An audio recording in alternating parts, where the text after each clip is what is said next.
सुनिए बेटा, आज का हमारा जो टॉपिक है उसका नाम है बेटा जॉइंट्स। बेटा मैंने कुछ डिस्कस किया क्या जॉइंट के बारे में? कुछ डिस्कस किया कि नहीं किया? कितना बताओ मुझे थोड़ा एक बार। अच्छा ठीक है बेटा, मैंने 3 टाइप के आपको जॉइंट्स पढ़ाए थे। सबसे बेटा जो मैंने फर्स्ट जिसको डिस्कस किया था इसके बारे में सुन लो। इसका नाम होता है बेटा फाइब्रस जॉइंट। सुनो बेटा, फाइब्रस जॉइंट की यदि मैंने आपसे बात करूं तो बेटा मैंने आपको कल की क्लास में पढ़ाया ही था कि फाइब्रस जॉइंट बेटा वो जॉइंट होते हैं, इनको हम लोग सिनऑर्थ्रोसिस भी बोलते हैं। इनके अंदर मूवमेंट बिल्कुल क्या होता है बेटा? जीरो, कोई मूवमेंट नहीं होता, कैसा भी मूवमेंट नहीं होता। समझ रहे हो ना? तो बेटा फाइब्रस जॉइंट का जो सबसे प्यारा एग्जाम्पल है उसका नाम होता है बेटा सूचरल जॉइंट। सूचरल जॉइंट बेटा कहां होते हैं मैं आपको बता देता हूं। जो हमारी क्रेनियल बोन है ना, फ्रंटल, पैराइटल, टेम्पोरल, ऑक्सीपिटल, इनके बीच में होते हैं। जैसे बेटा पैराइटल है, ये फ्रंटल से भी अटैच है, टेम्पोरल से भी अटैच है, ऑक्सीपिटल से भी अटैच है। समझ रहे हो ना बेटा? तो आप लोग लिखोगे सूचरल जॉइंट कहां होते हैं? Among cranial bone. समझ गए बेटा? बस इतना सा ही बहुत है, कोई मूवमेंट नहीं होता इनके अंदर, कैसा भी मूवमेंट्स नहीं होता। फाइब्रस जॉइंट का बेटा एक ही एग्जांपल है, क्रेनियल बोन्स जो होती है ना इनके बीच में होते हैं फाइब्रस जॉइंट, कोई मूवमेंट नहीं होता यहां पर। इसके अलावा बेटा मैंने आपको सेकंड पढ़ाया था, उसका नाम था बेटा कार्टिलेजिनस।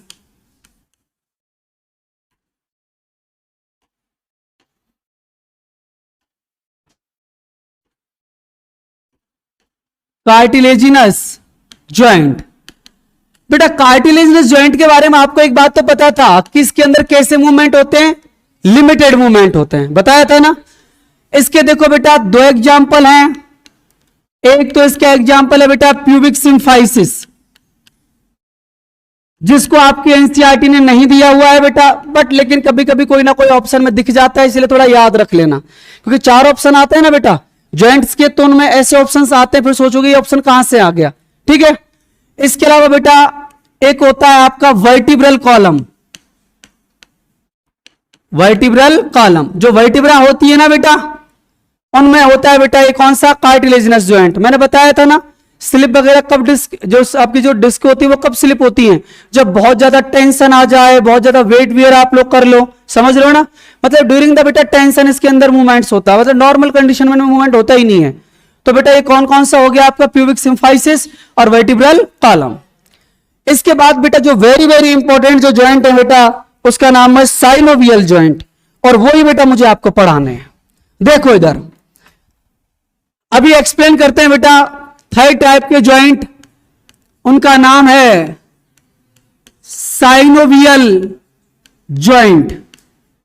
सुनो बेटा, साइनोवियल जॉइंट की यदि मैं आपसे बात करूं तो बेटा मैं आपको थोड़ा इसको एक्सप्लेन कर देता हूं। मान लो बेटा इसके अंदर एक बात बता देता हूं बेटा, मैक्सिमम मूवमेंट होते हैं, ये मैंने आपको बता रखा है। बहुत इजीली मूवमेंट होते हैं। कैसे होते हैं देखो बेटा, साइनोवियल जॉइंट मान लीजिए बेटा ये मैंने आपको कोई बोन बना दी, और बेटा इस बोन के नीचे ये बेटा मैंने कोई एक दूसरी बोन भी बना दी आपको। ये बेटा मैंने एक बोन बना दी। अब सुनो बेटा, ये जो बोन होती है ना इनकी सरफेस पर बेटा यहां पर कार्टिलेज प्रेजेंट होती है। इसका नाम जानते हो ना बेटा? Articular cartilage. ये वैसे कौन सी होती है बेटा? हाइलिन, पता है ना आपको, लेकिन यहां पे इसका नाम क्या रखते हैं? Articular cartilage. ठीक है बेटा। ये जो आर्टिकुलर कार्टिलेज होते हैं बेटा इसके अंदर कुछ मॉडिफिकेशंस होते हैं, और ये मॉडिफिकेशन होके बेटा ये जो बोन के जो जॉइंट है इस जॉइंट को बेटा ऐसे सराउंड कर लेते हैं, इस तरीके से कवर्ड कर लेते हैं। और ये जो मेम्ब्रेन होती है इसका नाम होता है बेटा साइनोवियल मेम्ब्रेन। कौन सी मेम्ब्रेन?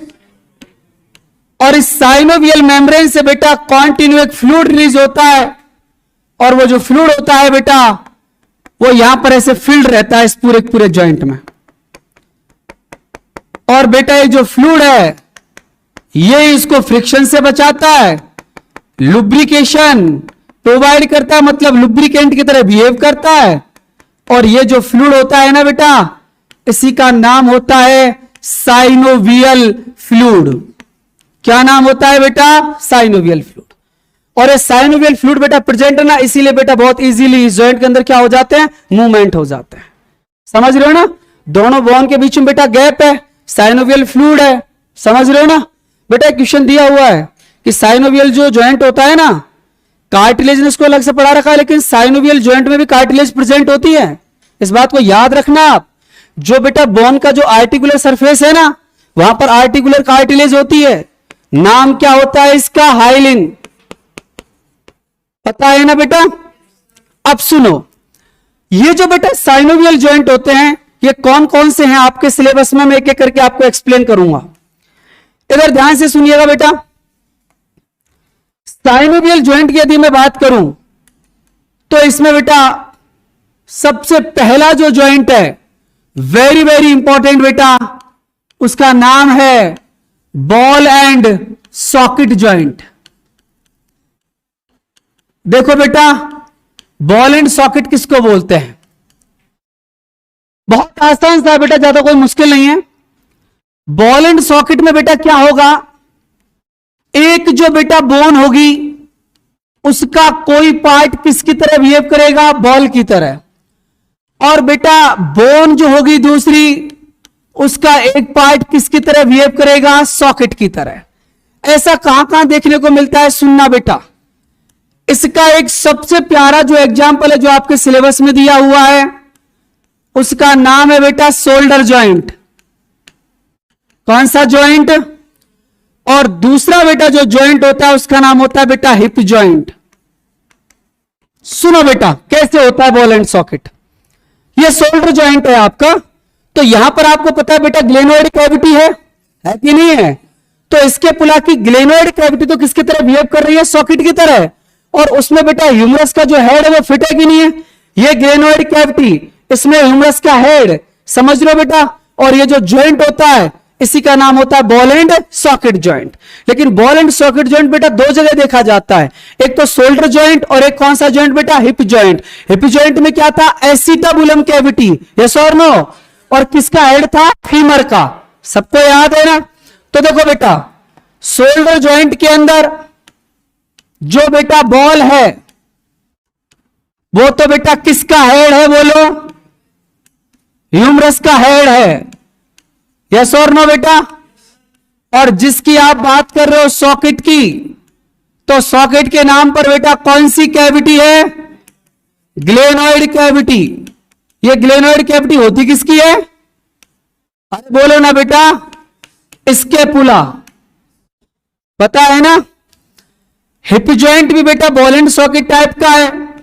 यदि इसमें बॉल की बात करूं तो बेटा किसका हेड? बोलो, फीमर का हेड, यस और नो? और अगर बेटा मैं सॉकेट की बात करूं तो सॉकेट में बोलो कौन सी cavity? Acetabulum cavity. Acetabulum cavity बेटा कौन सी बोन में होगी? कॉक्सल बोन में। हिप बोन बोल दो, कॉक्सल बोल दो, दोनों का मतलब एक ही है। समझ में आ गया बेटा? बताओ कोई दिक्कत हो तो किसी को? तो ये पहला साइनोवियल जॉइंट मैंने आपको पढ़ाया, ball and socket joint.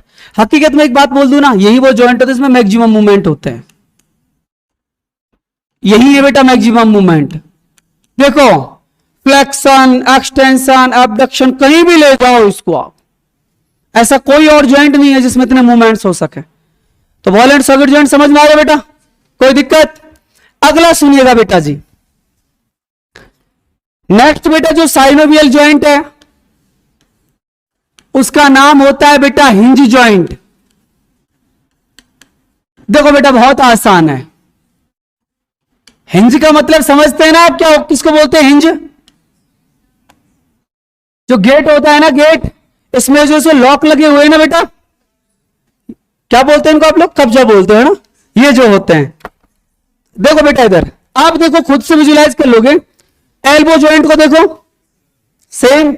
Knee joint को देखो। इसके अलावा और एग्जांपल बताओ, ऐसे आप थोड़ा विजुलाइज करके बताओ, सोच के।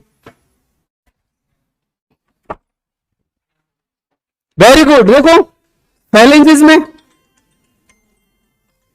जो फिंगर जॉइंट है ना, अपोजिट नहीं जा सकता। और बताओ ऐसा कहां होता है?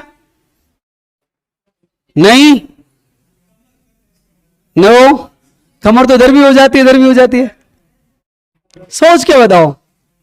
जो देखा है, जो मैक्सिला मैंडिबल अपोजिट नहीं जा सकता। राक्षस थोड़ी ना है हम, नहीं जाएगा बेटा, रुक जाता है, समझ रहे हो ना, लॉक हो जाता है यहां से। तो बेटा देखो हिंज जॉइंट के एग्जांपल,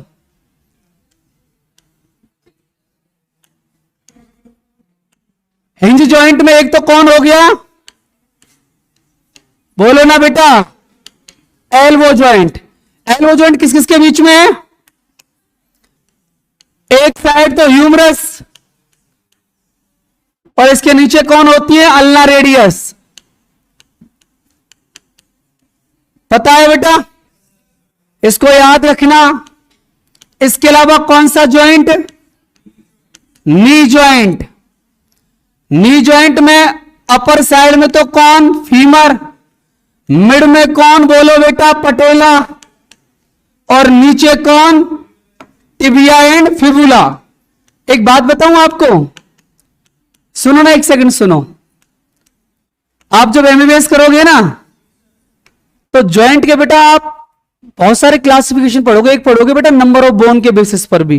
एक होते हैं सिंपल जॉइंट, एक होते हैं कंपाउंड, एक होते हैं कॉम्प्लेक्स जॉइंट। कॉम्प्लेक्स जॉइंट उनको बोलते हैं जिसमें एक से दो से ज्यादा बोन क्या होती है? इन्वॉल्व होती हैं। ठीक है ना। अब यहां आपके इतना कुछ है नहीं, लेकिन ये दोनों कॉम्प्लेक्स जॉइंट के अंदर भी आते हैं, क्योंकि इसमें केवल 2 बोन थोड़ी है, मोर देन 2 बोन है ना। चलो कोई बात नहीं, लेकिन एल्बो जॉइंट इनका तो पता है। 2 के बेटा खाली नाम याद रख लेना, ये 2 तो मेन है बेटा, आपको पढ़ने ही है। और एडिशनल जो है बेटा उन पे मैं राइट टिक नहीं लगाऊंगा, है ना। बस एक बार सुन जरूर लेना, क्या पता ऑप्शन में दिखे तो दिक्कत नहीं हो। एक होता है बेटा जॉ जॉइंट, जबड़ा, इसमें भी बेटा हिंज ही होता है। और एक होता है बेटा फिंगर जॉइंट, बिटवीन फेलेंजेस।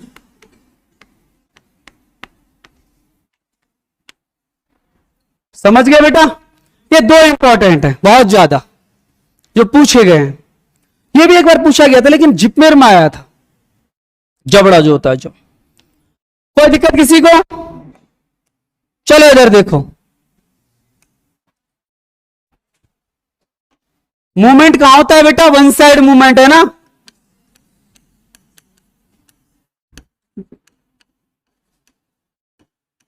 तोड़ मत देना किसी के हाथ पैर को, दुष्टों की सर देखो हो तो रहा है मूवमेंट। मैं नॉर्मल कंडीशन की बात कर रहा हूं। अगला देखो बेटा, बहुत ही प्यारा सा एग्जाम्पल है, उसका नाम है बेटा पाइवोट जॉइंट। पाइवोट का मतलब समझ रहे हैं बेटा? मतलब मूवमेंट तो होता है, बट मूवमेंट होता है बेटा एक एक्सिस पर, सिंगल एक्सिस पर ऐसे मूवमेंट होता है। देखो कहां मिलता है ऐसा जॉइंट, बताया था ना। कहां था? एटलस और एक्सिस। अरे बोला था ना, एटलस ऑडेंटॉइड प्रोसेस मूवमेंट करती है, बताया था ना। अरे पाइवोट का मतलब होता है बेटा एक्सिस, एक धुरी होती है ना, धुरी, उस पर मूवमेंट हो रहा है।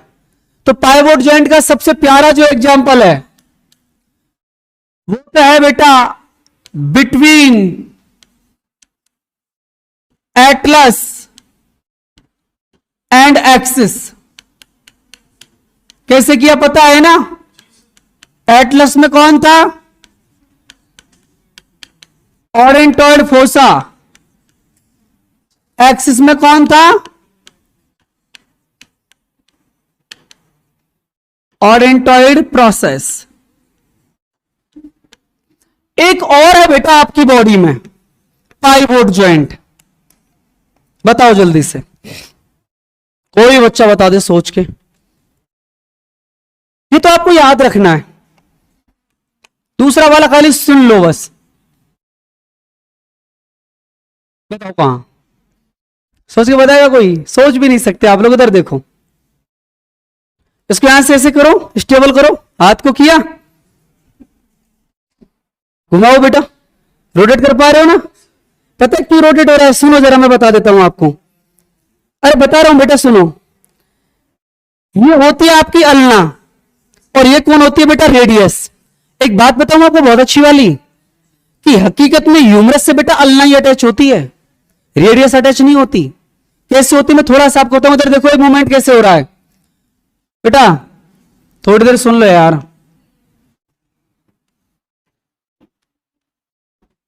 ये देखो, ये निचला हिस्सा बेटा मैंने आपको बनाया, इसके नीचे इधर देखो,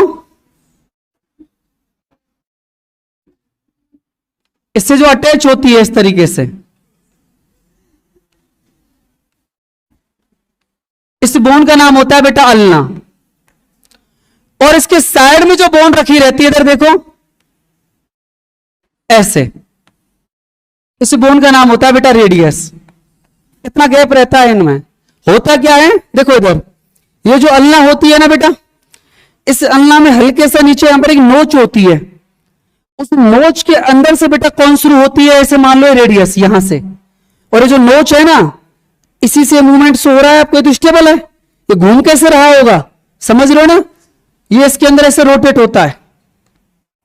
इसको बोलते हैं बेटा अपर रेडियो अल्नर ज्वाइंट।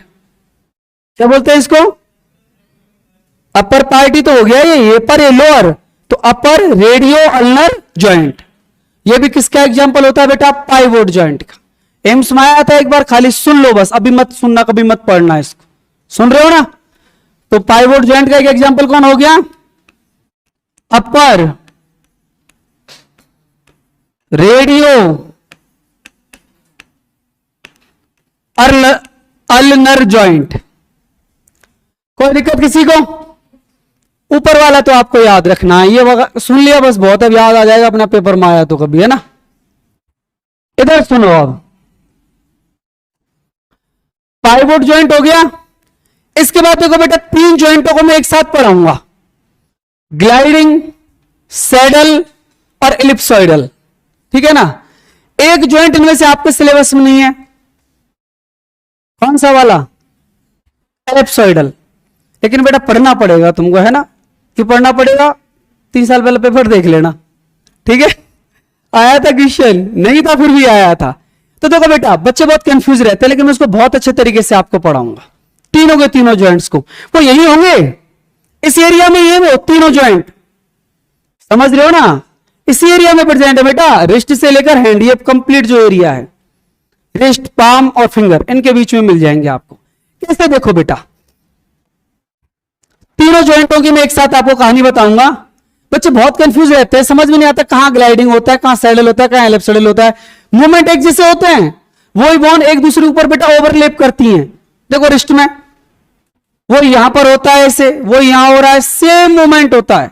इधर सुनो, एक ज्वाइंट है बेटा, कितना हो गया तक? नंबर 3। देखो बेटा इधर 4, 5 और कौन 6, एक साथ पढ़ाऊंगा। इधर सुनो बेटा, मैंने आपको एक बात बताया था, रिस्ट के अंदर कौन होती है? कार्पल्स। लेकिन बेटा सिंगल रो में कि डबल रो में? डबल रो में। बताया था ना 4 4। अरे 4 4 के तो पैकेट होते हैं ना। तो देखो एक काम करना, कार्पल्स, कार्पल्स के बाद भी कौन होती है बोलो? अरे दोस्तों कार्पल्स ही तो होती है। कार्पल्स के बाद में कार्पल्स नहीं होती, एक प्रॉक्सिमल एक डिस्टल रो। कार्पल्स के बाद में कौन आती है? मार खाओगे, कौन आती है? मेटाकार्पल्स।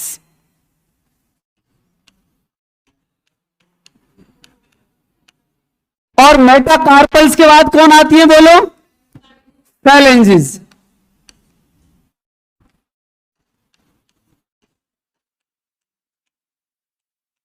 पता है ना सबको? ऐसे बताओ मुझे, जो बेटा हैंड की कहानी होती है ऐसी फुट की भी होती है ना, जहां पर कार्पल्स थी वहां पर कौन होंगी? टार्सल्स। यस और नो? ये भी तो 7 होती हैं। टार्सल्स के बाद भी कौन होंगी? टार्सल्स। हाँ जरूर। मेटाटार्सल्स सॉरी टार्सल्स के बाद फिर कौन? मेटाटार्सल्स। और सबसे लास्ट में बेटा यहां भी कौन होंगी? फैलेंजेस। अब सुनो बेटा, आज के बाद आपका कंफ्यूजन बिल्कुल दूर है ना। एक बात बता देता हूं मैं आपको कि बेटा सिमिलर जहां होते हैं ना, सिमिलर, वहां पर ग्लाइडिंग जॉइंट होता है। ग्लाइडिंग समझते ना? एक बोन दूसरी बोन के ऊपर ग्लाइड करती है। जैसे देखो सिमिलर का मतलब क्या हो गया? Between carpals, between tarsals. समझ गए ना? मतलब देखो इधर यहां जो जॉइंट है, यहां जो जॉइंट है, अरे इन आपस में नहीं, कार्पल्स कार्पल्स के बीच, टार्सल्स टार्सल्स के बीच, ये कौन सा जॉइंट होता है बेटा? Gliding joint.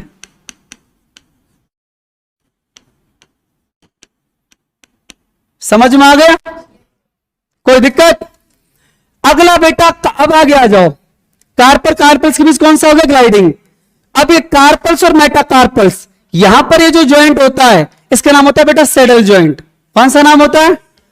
मतलब कार्पल्स मेटाकार्पल्स, तो टार्सल्स और मेटाटार्सल्स, इन दोनों के बीच में जो जॉइंट होता है उसका नाम होता है बेटा सैडल जॉइंट। अब पता कि एनसीईआरटी ने क्या किया हुआ है?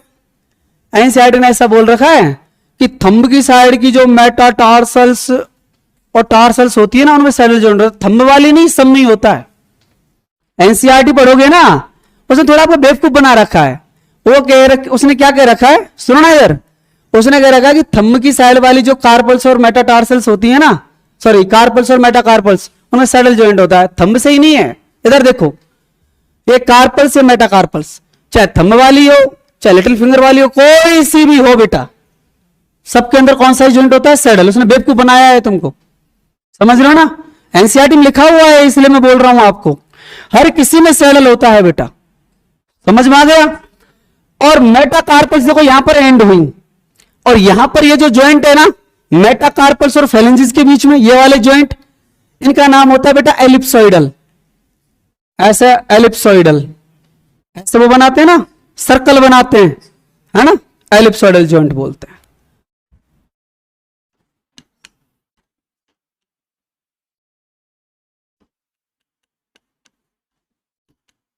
एलिप्सोइडल जॉइंट बेटा वो यहां भी प्रेजेंट होता है। अब बताओ एक काम करना, एक थोड़ा सा वर्ड याद रखिए, जीएसई, और सीरीज आप याद रख लेना, जीएसई। मैं बहुत भूलता था इसको यार, फिर मैंने थोड़ा सोचा, दिमाग लगाया, और फिर मैंने जॉइंट को इस तरीके से पढ़ाना शुरू कर दिया। मैं बहुत कंफ्यूज होता था कि ग्लाइडिंग कहां, सैडल कहां, एलिप्सोइडल कहां। समझ गए ना? सुन रहे मैं क्या कहना चाह रहा हूं? तो ग्लाइडिंग कहां होगा बेटा? Carpals carpals. देखो सीरीज से चलो, जीएसी सबसे पहले कौन आएगा? Gliding, saddle, ellipsoidal, carpals carpals gliding, carpals metacarpals ellipsoidal. पता है ना कि सैडल सैडल और मेटाकार्पल्स फेलेंजिस एलिप्सोइडल। समझ में आ गया? सेम बेटा फुट के अंदर होगा, tarsal tarsals gliding, tarsals metatarsals saddle, और मेटाटार्सल्स फेलेंजिस एलिप्सोइडल। कोई दिक्कत किसी को? कोई परेशानी किसी को? यहां पे आके कंप्लीट हो जाता है आपका बेटा स्केलेटन वाला पोर्शन, जॉइंट्स कंप्लीट। ठीक है ना? कोई परेशानी किसी को? कोई मुसीबत? इसके बाद देखो बेटा, इस चैप्टर का पहला वाला पार्ट उसको हम लोग शुरू कर देते हैं। कितना 10 मिनट और पढ़ लो यार बेटा, यहां तक कोई दिक्कत? इसके स्टार्ट वाले पार्ट को थोड़ा सा स्टार्ट कर देते हैं, थोड़ा बहुत कर देते हैं, जिससे पता है क्या होगा? सुनो ना, इसमें एक दिक्कत हो गई है, मैं बताता हूं। देखो ये वाली दिक्कत हो गई है, ठीक है? थोड़ा सा रुक जाओ बस, 5 मिनट सुन लो, बड़ा मजा आएगा इसको पढ़ के। बेटा चैप्टर का अभी मैं नेम शुरू कर रहा हूं, उसका नाम है लोकोमोशन एंड मूवमेंट्स। सुनो बेटा, इधर गाना सुना दूंगा मैं। लोकोमोशन की बेटा आप लोगों से बात करूं तो एक बात बता देता हूं, वो दोनों में डिफरेंस बता देता हूं। लोकोमोशन के अंदर बेटा जो पोजीशन है ना, वो क्या हो जाती है, चेंज हो जाती है। लेकिन बेटा यहां पर कैसी रहती है, अनचेंज। जैसे सुनो, मैं खड़ा हूं ना, कैसे ही कुछ बेटा अपर लिम लोअर लिम कहीं भी, मेरा पोजीशन चेंज नहीं हो रहा, ये क्या है, मूवमेंट्स है। और मैं यहां पहुंच गया, दैट मीन्स लोकोमोशन। एनसीईआरटी फिर एक लाइन और कहती है, सब जानते, जरा टाइम वेस्ट नहीं करूंगा। एनसीईआरटी कहती है ऑल लोकोमोशन आर मूवमेंट्स या आर मूवमेंट, बट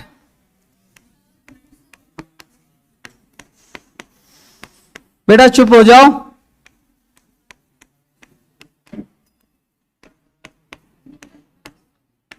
मतलब हर एक लोकोमोशन मूवमेंट है, पर हर एक मूवमेंट लोकोमोशन नहीं है।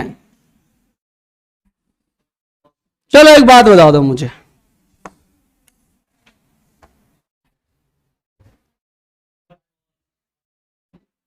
अरे यार क्यों परेशान कर रहे हो यार। सुनो इधर, एक प्यारी सी बात बताता हूं मैं आपको। एक बात बता दो मुझे, मैं मान जाऊंगा आप लोग पढ़ के आए, कि ये जो लोकोमोशन होता है ना, ये किस पर डिपेंड करता है, ये भी डिपेंड करता है क्या, बताओ किस पर डिपेंड करता है लोकोमोशन। ये जो लोकोमोशन परफॉर्म हो रहा है ना एनिमल के अंदर, ये किस पर डिपेंड करता है, हैबिटेट, और दूसरा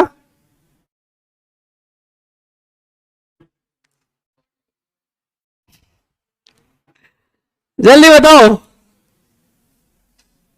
एनसीईआरटी में लिखा हुआ है कि किससे लोकोमोशन किस पर वेरी करता है, लोकोमोशन परफॉर्मेंस। बेटा लाइन देख रहा है एनसीईआरटी की, लिखी हुई है, कहां लिखी हुई है बता, पढ़ के सुना, जोर से पढ़, ला मुझे दे दे, दे बेटा। अब मैं टेस्ट वेस्ट तो नहीं बनाऊंगा, बट डीपीपी जरूर दूंगा, तो ऐसे क्वेश्चंस आएंगे उठ पटांगे ना, देख लेना। बहुत प्यारी सी लाइन लिखी हुई है इसमें, पता है क्या, कि method of locomotion perform by animals very with their habitats and the demand of situation. समझ रहे हो ना, अब ये लाइन को पढ़ोगे तो फिर समझ में आ जाएगा।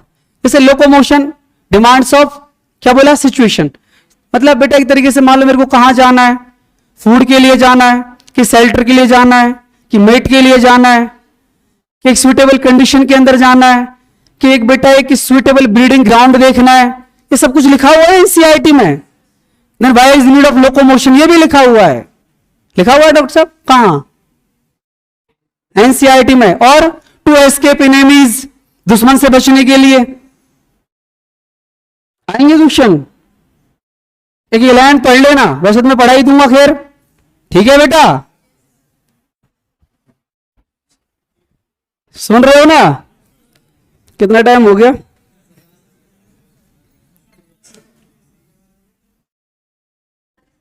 नहीं पढ़ोगे आप लोग,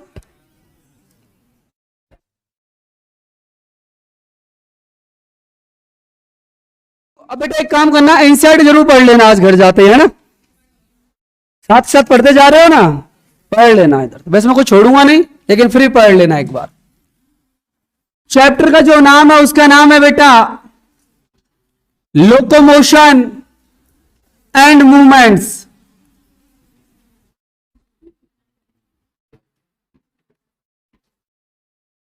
बेटा देखो इधर, मैंने कल की क्लास में आपको बताया था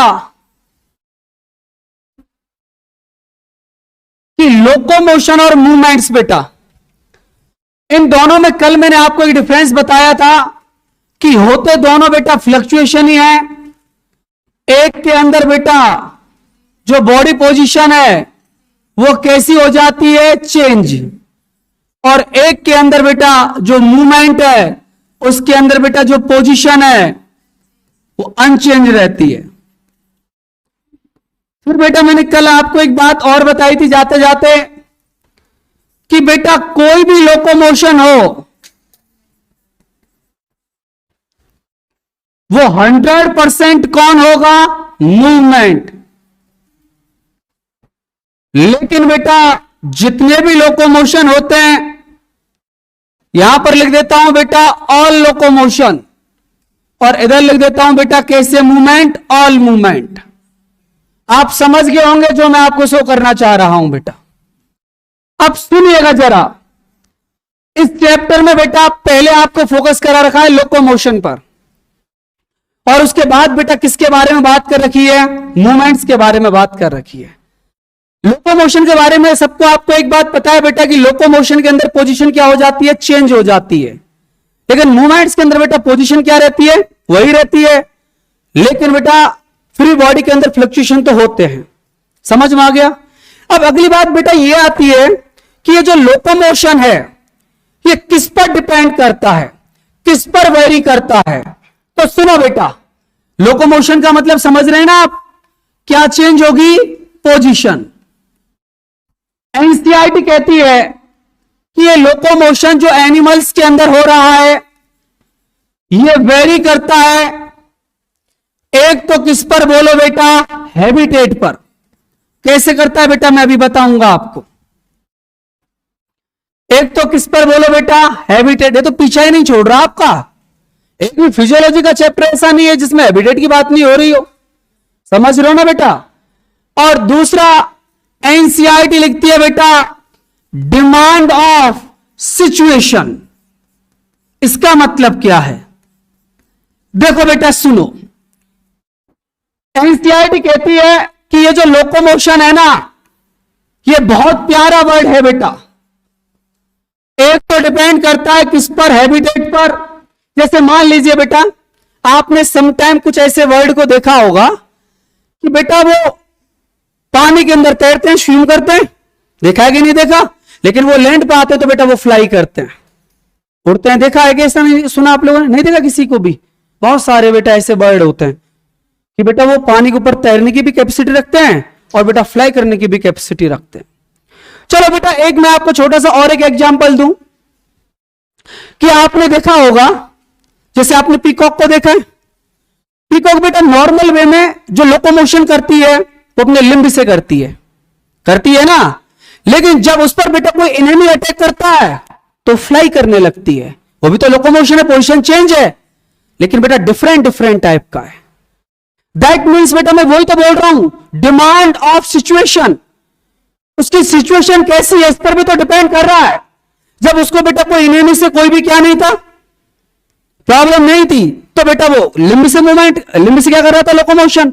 लेकिन उसको लगा कि कोई डॉग है या फिर कोई ऐसा एनिमल है जो बेटा उसको कोई हार्म पहुंचा सकता है तो फ्लाई करने लगती है। समझ रहे हो ना। तो एनसीईआरटी की बेटा इस लाइन को बहुत अच्छे तरीके से समझना कि लोकोमोशन जो है ना वो एनिमल्स के अंदर वेरी करता है। किस किस के ऊपर बोलो बेटा, एक तो हैबिटेट और एक कौन बेटा, डिमांड ऑफ सिचुएशन।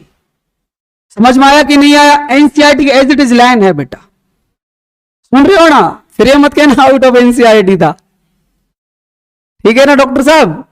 अब सुनो, ये तो आपकी समझ में आ गया कि लोकोमोशन किस पर डिपेंड करता है, किस पर वेरी करता है। लेकिन सबसे इंपॉर्टेंट बात यह है कि लोकोमोशन की नीड क्यों। अगर आप लोग बॉडी पोजीशन यदि आप चेंज कर रहे हो तो क्यों चेंज कर रहे हो, ऐसा आपको क्या नीड है कि आपको बॉडी पोजीशन क्या करनी पड़ रही है, चेंज। तो सुनो बेटा, अगर मैं आपको एक टॉपिक ले देता हूं, नीड ऑफ लोकोमोशन। बेटा मैं अभी लोकोमोशन की बात कर रहा हूं, मूवमेंट्स की बात में करूंगा। Need of locomotion. एनसीईआरटी कहती है कि लोकोमोशन की नीड बहुत टाइम पड़ती है एक एनिमल को। एनिमल ने आगे तो एक लाइन लिखी रखी है, इन सर्च ऑफ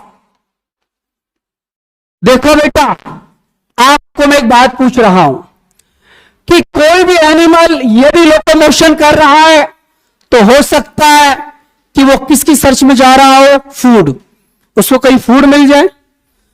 दूसरा, एनसीईआरटी कहती है हो सकता है कि वो शेल्टर का वेट कर रहा हो, उसको कोई रहने की जगह मिल जाए।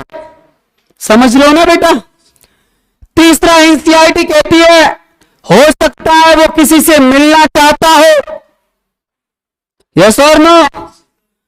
इसके अलावा एनसीईआरटी कहती है कि हो सकता है कि वो कोई सूटेबल इनब्रीडिंग ग्राउंड देख रहा हो। सूटेबल इनब्रीडिंग ग्राउंड का मतलब होता है बेटा जहां पर इजीली बेटा वो ब्रीडिंग, एक तरीके से बोलूं तो पॉपुलेशन वगैरह कर सकें। सूटेबल इनब्रीडिंग ग्राउंड, समझ में आ गया? हो सकता है भाई साहब राजस्थान में गर्मी ज्यादा पड़ रही हो, कश्मीर आ रहा हो कि चलते हैं वहां ठंड होगी, that means favourable climate condition. Siberia से सारस्वल क्या आता है, पढ़ा है ना इकोलॉजी में? साइबेरियन क्रेन साइबेरिया से आता है, पता है ना? वहां पर बहुत ज्यादा क्या होता है, ठंड होता है, बहुत ज्यादा कोल्ड होता है। वहां कहां आता है पता है आपको? एनसीईआरटी में होम टाउन का नाम लिखा हुआ है भरतपुर का, वर्ल्ड सेंचुरी। अरे एनसीईआरटी पढ़िए ना, इकोलॉजी में माइग्रेशन पढ़ा होगा, माइग्रेशन। अरे देखो, कोई भी बेटा रेगुलेटर होगा कि लिमिट तक रेगुलेटर होता है, ऐसा इकोलॉजी बोलती है। जैसे टेम्परेचर रेगुलेटर हैं, हम टेम्परेचर रेगुलेटर है ना, लेकिन एक लिमिट तक है। इसका मतलब तो ना आग में कूद जाओ, अरे हम तो टेम्परेचर रेगुलेटर कूद जाते हैं आग में, चलो कहां दिक्कत आ रही है? एक लिमिट तक है बेटा। ऑस्मो रेगुलेटर है ना, एक लिमिट तक है। इसका मतलब यह है ना कि मन पाएगा, जो पियोगे, जो खाओगे नहीं खाओगे। सुन रहे हो ना बेटा? पानी पी नहीं रहे और सोच रहे ऑस्मो रेगुलेशन हो जाए, पॉसिबल ही नहीं है। एक लिमिट तक हम ऑस्मो रेगुलेटर होते हैं, एक लिमिट तक ही टेम्परेचर रेगुलेटर होते हैं। यह आपने पढ़ा होगा। माइग्रेशन एक टॉपिक आता है इकोलॉजी के अंदर। माइग्रेशन के अंदर एग्जांपल दिया हुआ है, तो ऐसा दिया हुआ है कि एक आदमी शिमला जाता है गर्मियों में, है ना, एक हाई, जो एक कहते हैं ना कि एक क्रिटिकल कंडीशन से एक फेवरेबल कंडीशन के अंदर जाता है। समझ लो ना? उसमें एग्जांपल दिया हुआ है वो साइबेरियन क्रेन का। साइबेरिया से क्रेन चलता है, वो भरतपुर आता है ना, विंटर के सीजन में आप भरतपुर आओगे ना मेरे से मिलने कभी, तब मैं आपको दिखाऊंगा उसको। मेरे घर के पास में ही है वो वर्ल्ड सेंचुरी जो है, ऐसा मान लो।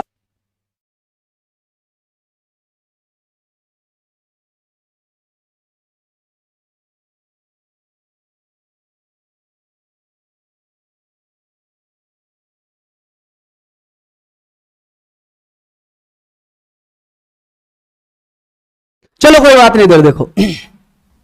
अगला है बेटा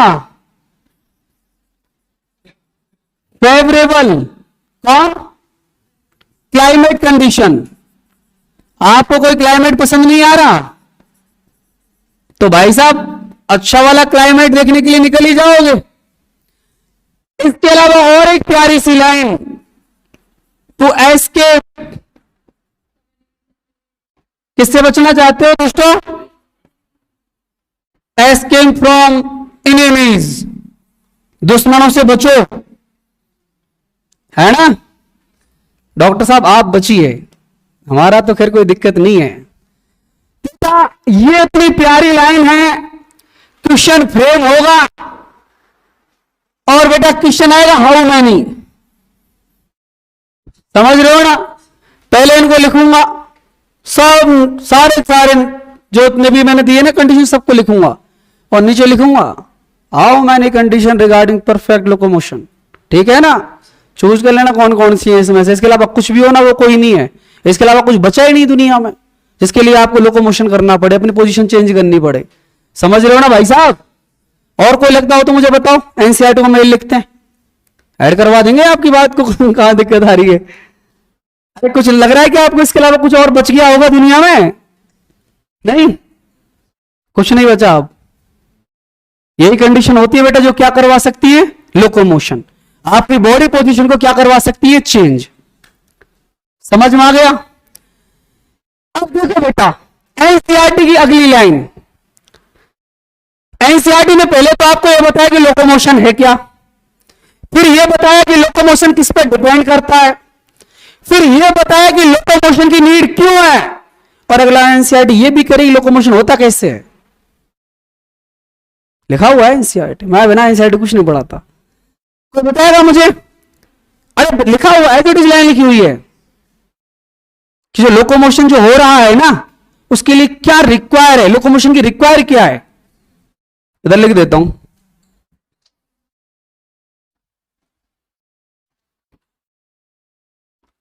लोकोमोशन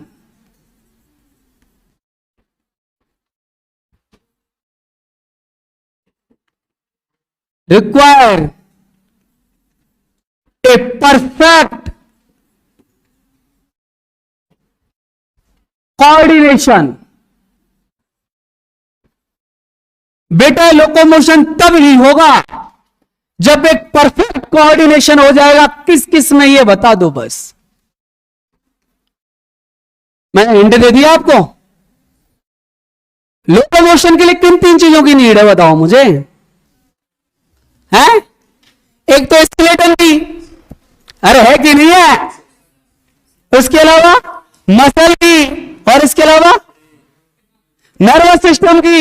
अरे इंपल्स तो नर्वस सिस्टम से आएगा ना, वॉलेंट्री रिएक्शन के लिए सेरिब्रम से, इनवॉलेंट्री के लिए मेडुला ऑब्लिंगेटा से, और इंपल्स तो आना पड़ेगा ही नहीं आना पड़ेगा, पढ़ लेना ढंग से। किस किस की नीड है बोलो बेटा? पहला तो स्केलेटन, अगला वर्ड एनसीईआरटी में लिखा हुआ है बेटा मसल, और जो थर्ड है उसका नाम है न्यूरल सिस्टम या नर्वस सिस्टम। इन तीनों के बीच में बेटा एक परफेक्ट क्या हो जाएगा? कोऑर्डिनेशन। तो कौन सा फंक्शन परफॉर्म हो जाएगा? लोकोमोशन। कोई तकलीफ यहां तक, कोई परेशानी यहां तक? अब सुनिएगा बेटा, अब लोकोमोशन को थोड़ी देर यहीं पर विराम दे देते हैं क्योंकि लोकोमोशन के बारे में आपके सिलेबस में इतना सा ही है। अब हमको बेटा मेनली कौन पढ़ना है? मूवमेंट। मूवमेंट का मतलब है पोजीशन तो क्या रहेगी?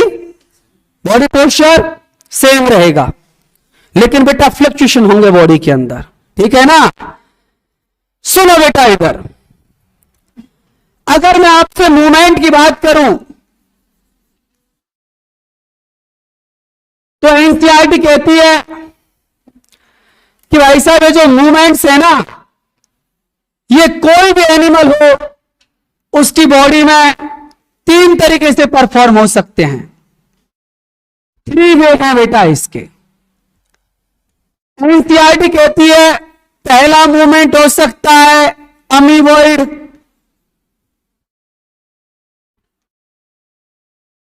अगला मूवमेंट हो सकता है सीलियरी, बहुत आसान है, और थर्ड जो मूवमेंट है वो हो सकता है मस्कुलर मूवमेंट। बेटा इस बात को याद रखना कि मूवमेंट जो है बेटा वो कितने टाइप का है? 3 टाइप का। लेकिन मैं एक बात बताऊंगा आपको बहुत कंट्रोवर्सी वाला, कि एक और होता है बेटा फ्लेजिलरी मूवमेंट। उसको याद रखना बेटा, नंबर में तो काउंट मत करना। कुछ ऐसी बात हो रही है स्टूडेंट स्टेटिफाइड, अगर नाम लिखा हुआ आ गया तो ऐड करना, अदरवाइज काउंटिंग में उसको ऐड मत करना। मैं उसको स्टार करके लिखाऊंगा लास्ट में। देखो बेटा, नाम से क्लियर हो रहा है amoeboidal movement, ciliary movement, muscular movement. इन दोनों वर्ड से क्लियर ये हो रहा है कि जो सीलिया की हेल्प से होगा मूवमेंट वो सीलियरी, और जो मसल्स की हेल्प से होगा वो मस्कुलर मूवमेंट। समझ रहे हो ना? लेकिन ये अमीबॉइडल मूवमेंट क्या है बेटा, देखते हैं इसको। सुनो, मैं बेटा एक एक लाइन सबके बारे में पहले लिखा देता हूं आपको। अगर मैं अमीबॉइडल मूवमेंट की बात करूं बेटा, आप इसको ऐसे कंपैरिजन मत लिखना, मैं तरीके से पढ़ाऊंगा इसको, है ना? ये क्वेश्चन गलत कर बैठोगे आप। सबसे पहले बेटा मैं शुरू कर रहा हूं आपको अमीबॉइडल मूवमेंट। मैं आपको एक बात समझा देता हूं बेटा, कि मूवमेंट में आपको सिर्फ 2 चीज पढ़नी होती हैं। एक तो मूवमेंट हो किससे रहा है, और दूसरा इसका एग्जाम्पल क्या है। ठीक है बेटा? सुनो जरा, मैं यहीं पर आपको लिख देता हूं बेटा कि अमीबॉइडल मूवमेंट जो होता है ना, ये किस में होता है बोलो बेटा? डब्ल्यूबीसी में एक तो। और यूं तो डब्ल्यूबीसी का ही बेटा एक टाइप होता है, मैक्रोफेज भी बहुत सारी मोनोसाइट मिल जाती हैं, लेकिन याद रख लेना बेटा डब्ल्यूबीसी और मैक्रोफेज के अंदर कौन होता है? अमीबॉइडल मूवमेंट होता है हमारी बॉडी में।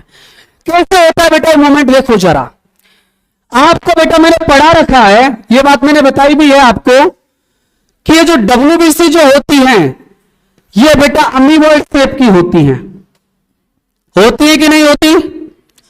अब मान लीजिए बेटा इनका कैसे मूवमेंट होता है हमारी बॉडी में, इधर ध्यान से सुनना। आपको पता है बेटा डब्ल्यूबीसी है, लिम्फोसाइट भी डब्ल्यूबीसी होती है, वो को रहती है तो कहां है? लिम्फ नोड में। अरे लिम्फ नोड में तो स्टोर पड़ी रहती है। अब लिम्फ नोड मान लो बेटा यहां पर है और यहां पर मेरे कोई पैथोजन आ गया है, तो उनको मूव तो करना पड़ेगा ना। ये कैसे मूव करते हैं? देखो बेटा कि जब इस डब्ल्यूबीसी को मैक्रोफेज को मूवमेंट की नीड होती है ना, तो बेटा जिस डायरेक्शन में नीड होती है मैं उसी की बात करूंगा। ये जो प्रोटोप्लाज्म है ना, ये जो इसका प्रोटोप्लाज्म है अंदर बेटा, ये क्या करता है? इंटरनली प्रेशर क्रिएट करता है, और जिधर प्रेशर क्रिएट करता है ना उधर की साइड में एक स्ट्रीम बन जाती है, और वो स्ट्रीम किसकी होती है? प्रोटोप्लाज्म की। गौर से सुनना बेटा मेरी एक एक लाइन को। अमीबॉइडल मूवमेंट में क्या होगा? ये बेटा आपकी कोई डब्ल्यूबीसी, इसके अंदर क्या होगा? Protoplasmic stream.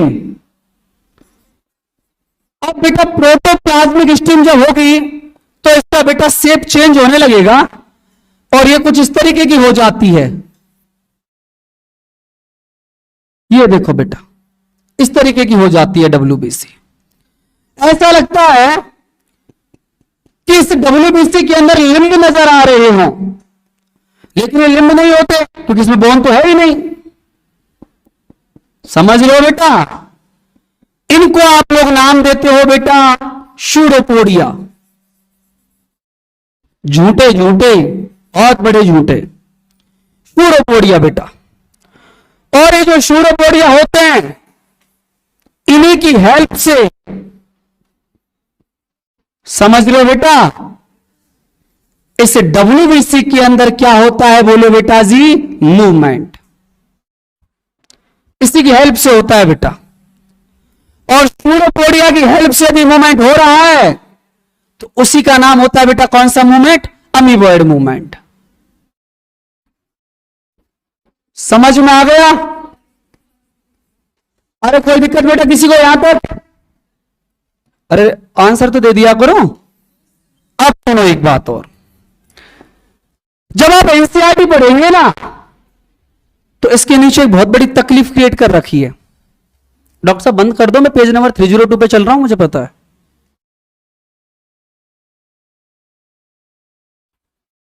थ्री 302 ही होगा, चेंज नहीं हो सकता। क्या हो गया? सुनो ना इधर, जब आप एनसीईआरटी पढ़ेंगे ना बेटा, आपने एक वर्ड पर कभी गौर नहीं किया होगा, और सब यही पढ़ाते हैं और यही पढ़ते हैं कि अमीबॉइड मूवमेंट जो होता है ना वो शूडोपोडिया से होता है। लेकिन बेटा मैं एक बात बोलूंगा आपको, अकेले शूडोपोडिया से नहीं होता है। डब्ल्यूबीसी जो होती है ना, अब डब्ल्यूबीसी सेल तो है ही है कि नहीं है? सेल होगी, इसके अंदर बेटा साइटोस्केलेटन भी होगा। साइटोस्केलेटन पढ़ा है आपने? साइटोस्केलेटन में आपने पढ़े होंगे सेंट्रोसोम, पढ़ा है क्या? बेसल बॉडी, सीलिया, फ्लैजिला, एक और पढ़ा होगा माइक्रोफिलामेंट, पढ़ा है ना बेटा? मैं वही बात बताना चाह रहा हूं। इसको शूडोपोडिया क्यों बोला? माइक्रोफिलामेंट समझते हैं ना आप? अरे बेटा सेंट्रोसोम को कौन बनाती है? माइक्रोफिलामेंट ही तो बनाती है, नहीं पता क्या? अरे माइक्रोट्यूब्यूल्स बोलते हैं उनको। अरे यार तुम पढ़ते हो नहीं कुछ यार। इधर सुनो दोस्तों, लाइट तो चले जाने दो, कोई दिक्कत नहीं है, लाइट तो जाती रहती है। ऐसा कुछ पढ़ा था आपने? ऐसा होता नहीं है लेकिन मैं बता रहा हूं आपको, कुछ पढ़ा था क्या? ये न्यूक्लियस था, पता है आपको? इस न्यूक्लियस में से क्या हुआ, थोड़ी दिक्कत हुई न्यूक्लियस को, और इसकी जो एक्सटर्नल मेम्ब्रेन जो होती है ना बेटा, ये इस तरीके से क्या करती है? स्ट्रक्चर फॉर्म कर देती है, सिस्टर्नी, इसके नीचे होती हैं टिब्यूल्स, पता है आपको? और इसके यहां पर साइड में कौन बन जाती है, वेसाइकल्स। ये आपकी एंडोप्लाज्मिक रेटिकुलम थी। अब एक जगह क्या होता है, सबकी सब मिल जाती हैं।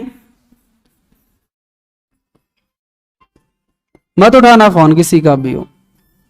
ऐसे कॉम्प्लेक्स हो गई तो इसको नाम दे दिया गोल्जी कॉम्प्लेक्स या गोल्जी बॉडी। सुन रहे हो? अब सुनो इधर, ये कौन होती है, टिब्यूल्स। इन पर अटैक कर देते हैं हाइड्रोलाइटिक एंजाइम, इसको स्मॉल स्मॉल पार्ट के अंदर बेटा तोड़ देते हैं, इन्हीं को बोल देते हैं माइक्रोट्यूब्यूल्स। यहां तक तो था आपका एंडोमेम्ब्रेनस सिस्टम, समझ रहे हो ना। अब माइक्रोट्यूब्यूल से निकलनी है, ये अरेंज होने लगती हैं, एक तो ऐसे अरेंज हो जाती हैं। चलो इधर बना देता हूं, ऐसा पड़ा होगा, ये सेंट्रल हब, ये काइनेटोकोर 1 2 एंड 3, 1 2 3। अरे इसको बंद करके यार, क्यों परेशान कर रहा है। 1 2 3 4।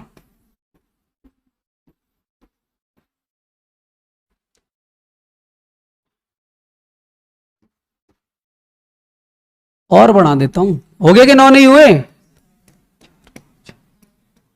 एक और है ना।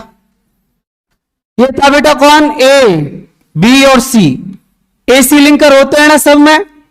इस स्ट्रक्चर का क्या नाम दे दिया था आप लोगों ने, सेंट्रोसोम। ये माइक्रोट्यूब्यूल से तो बनता है दुष्टो, 3 3 के हो जाते हैं जोड़े यहां, है ना, और सेंटर में हब रहती है, कुछ नहीं रहता, मतलब 9 ट्राइड प्लस 0 ये रहता है ना, ये सेंट्रोसोम था। अब क्या होता है, ये जो एसी लिंकर होता है ना, इस पर अगेन हाइड्रोलाइटिक एंजाइम अटैक कर देते हैं, और जो एसी लिंकर जो होते हैं ना, ये डिसकंटिन्यूअस हो जाते हैं, ये लो टूट गए जगह जगह से। इस स्ट्रक्चर का नाम हो जाता है बेसल बॉडी। समझ गए ना। जब एसी लिंकर खत्म होता है ना, कनेक्शन तो टूट गया, कनेक्शन टूटता है तो एक एक माइक्रोट्यूब्यूल यहां से निकल के सेंटर में आती है, 3 3 के जोड़े में सेट होती है, और एक यहां बना दिया, एक यहां बना दिया, बची कुछ 3 ने इनको जोड़ दिया, ये बन गया आपके 9 ट्राइड प्लस 2। यही तो होती है सीलिया और यही होती है फ्लेजिला। अरे कुछ समझ में आ रहा है तुम्हारे नहीं है कुछ।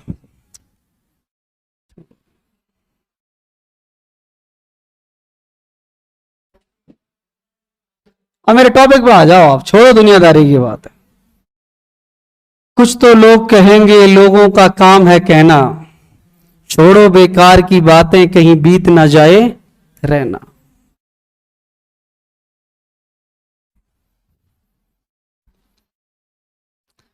मेरे टॉपिक पे आओ आप, मैं क्या बताना चाह रहा हूं आपको। सूडोपोडिया बेटा उसको इसीलिए बोला, मैं बताऊंगा, अभी उसको रुक जाओ आप, मजाक की बात है, दिमाग खराब कर रखा है। इधर सुनो बेटा, यहां पर बेटा जो सूडोपोडिया है ना, इनके अंदर इस तरीके से प्रेजेंट होती है माइक्रोट्यूब्यूल्स। ये बोन तो नहीं है, बट साइटोस्केलेटन का पार्ट तो है। और जब आप एनसीईआरटी पढ़ोगे ना, तो अमीबॉइड मूवमेंट में लास्ट लाइन यही लिखी हुई है कि ना केवल pseudopodia, cytoskeleton, that means microfilament also involve in amoeboid movements. सुन रहे हो ना, दिक्कत हो जानी है बेटा। राजा पढ़ लो मेरे लालाओ, पढ़ लो। ये कौन है, ना बोलोगे, माइक्रोफिलामेंट। समझ में आ गया। अरे वैसे थोड़ी ना इसको पोडिया बोल रहे थे, पोडिया का मतलब होता है बेटा लिंब, समझ रहे हो ना आप। और साइटोस्केलेटन का तो पार्ट होता है ना माइक्रोफिलामेंट, तो बेटा ये माइक्रोफिलामेंट होती हैं। इस लाइन को मैं अलग से भी लिखाऊंगा, क्या स्टार लगा के 3 4, छोड़ने वाले थोड़ी हैं हम। इधर सुनो,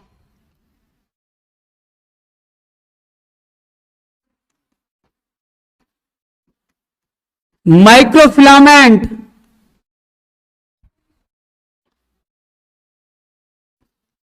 साइटोस्केलेटन,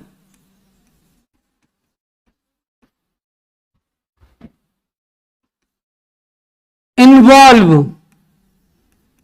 इन कौन से मूवमेंट में?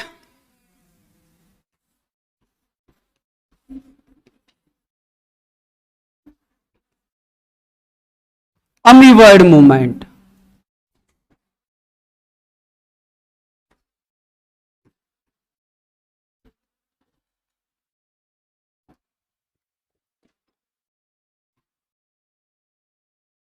आपने पढ़ा था क्या न्यूक्लियस के बारे में? रेगुलेटर, कंट्रोलर ऑफ सेल ना पढ़ा? वैसे थोड़ी ना बोलते थे उसको। और एक बात बताऊं, एंडोप्लाज्मिक रेटिकुलम बहुत अच्छा सेल ऑर्गन है, न्यूक्लियस के एहसान को चुकाती है वो, ऐसी बात नहीं है। कहां चुकाती है बताओ? चलो आपके कॉन्सेप्ट इतने क्लियर है तो मुझे बता दो। मैंने भी आपको बताया था ना कि न्यूक्लियस की जो एक्सटर्नल मेम्ब्रेन जो होती है ये किसका फॉर्मेशन करती है? Endoplasmic reticulum. मैंने बोला ना इनिशियल स्टेज में सबसे पहले यही करती है। बिल्कुल, ये तो है मास्टर, ये तो करवा रहा है जो भी कुछ करवा रहा है। फिर ये इस एहसान को चुकाती है एंडोप्लाज्मिक रेटिकुलम। सेल डिवीजन की टीलोफेज भूल गए दोस्तों? टीलोफेज में नहीं पढ़ा? ये एंडोप्लाज्मिक रेटिकुलम इस न्यूक्लियस के सराउंड किसका वो करती है फॉर्मेशन? न्यूक्लियर मेम्ब्रेन का। याद था ना? एनाफेज में क्रोमोसोम को लेके भाग गए थे ना, क्रोमेटिड, याद है ना?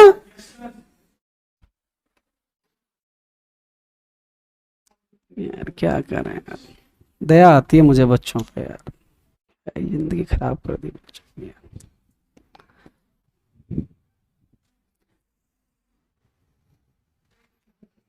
मैं सोचा मेरा फोन बज रहा है।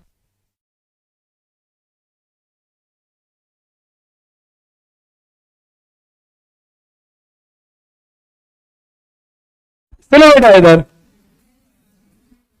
ये अभी मूवमेंट समझ में आ गया। अगला मूवमेंट देखो बेटा, नंबर 2, उसका नाम है बेटा सीलियरी मूवमेंट।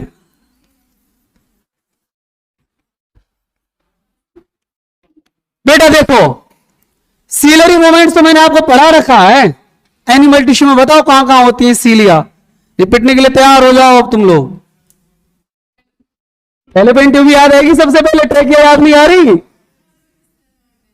हाँ, पहला तो यही बोल दो, रेस्पिरेटरी ट्रैक्ट। हाँ कि ना? कौन कौन थे इसमें? ट्रैकिया तो मेन था, कौन भी थी? ब्रोंकाई, और बेटा इनिशियल पार्ट किसका भी था? ब्रोंकियोल का। पता है ना, सब में सीलिया प्रेजेंट थी ना, भूल मत जाना, टिश्यू नहीं छोड़ेगा आपका पीछा। और इसके अलावा बताओ, होलो विसरल ऑर्गन,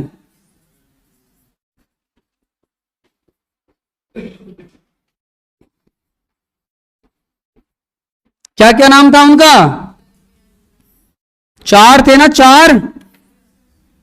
एक तो कौन सी ट्यूब? Fallopian tube. एक कौन था? यूट्रस।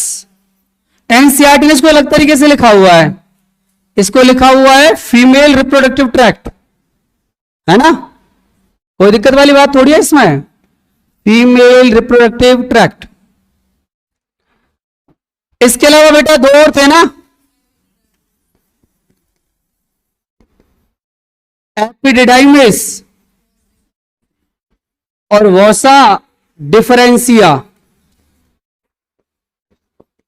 ये था बेटा male reproductive tract.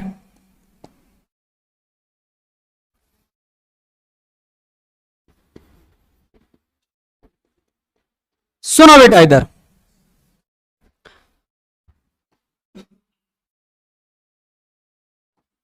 Ciliary movement नाम से बेटा क्लियर होगा कि ये जो मूवमेंट होगा ना, इसके अंदर किससे होगा? With the help of सीलिया। पता है ना सबको? एनसीईआरटी कहती है कि trachea, bronchi, bronchiole, respiratory tract में जो डस्ट पार्टिकल का जो रिमूवल होता है वो किससे होता है? सीलियरी मूवमेंट से। और फीमेल रिप्रोडक्टिव ट्रैक्ट में जो किसका मूवमेंट, ओवा का, वो भी किससे होता है, सीलिया से। समझ रहे हो ना? तो देखो बेटा इधर, जो देखिए नहीं रहा,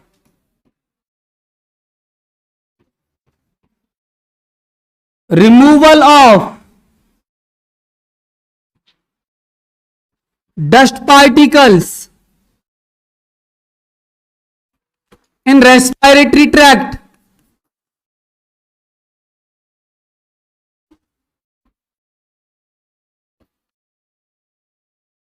किससे हो रहा है बेटा ये काम? बोल दो ना, सीलियरी मूवमेंट से या सीलिया से। और एनसीईआरटी की अगली लाइन बेटा, मूवमेंट ऑफ ओवा इन फीमेल रिप्रोडक्टिव ट्रैक्ट। समझ रहे हो ना बेटा? ये भी कौन सा मूवमेंट है? सीलियरी मूवमेंट है। बट बेटा मैं एक बात आपको बता देता हूं, एक गलती मत कर बैठना, यहीं पर लिखाऊंगा इसलिए उस लाइन को, है ना। देखो बेटा, फीमेल की बॉडी में मूवमेंट तो स्पर्म का भी होता है, समझ रहे हो ना आप? किसका होता है? स्पर्म का। लेकिन बेटा स्पर्म का मूवमेंट आप सीलियरी मूवमेंट मत बोल देना, वो फ्लैजिलरी मूवमेंट होता है। पता है क्यों? कि स्पर्म की बेटा जो टेल होती है ना, टेल, अब मैं आपको थोड़ा डिटेल में बताऊं अच्छे तरीके से, एम्ब्रियोलॉजी से कनेक्ट करूं सेल को। चलो आप भी क्या याद रखोगे डॉक्टर साहब। देखो इधर, ऐसा आपने सुना होगा, थोड़ा सा विजुअलाइज कर लेना, डायग्राम पे ज्यादा ध्यान नहीं दूंगा, है ना, क्योंकि फिर मेरा मेन चैप्टर रह जाएगा।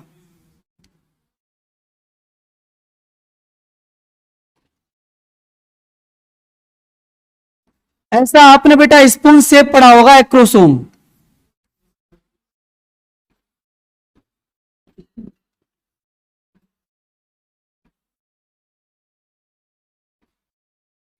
देखो इधर,